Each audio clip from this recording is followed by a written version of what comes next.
one standard room. So, yung first is, ito na yung bathroom nila. And then, shower. Meron din silang free soap, shampoo and conditioner, tissue. And then, kitchen. Meron silang kitchen area dito.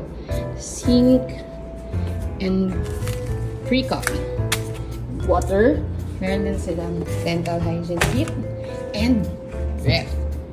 Tapos, sa tapat ng ref, meron silang parang working area or kainan area. So, kung titingnan mo, sobrang laki ng space. Marami kang magagalawan. And then, ito na yung bed nila.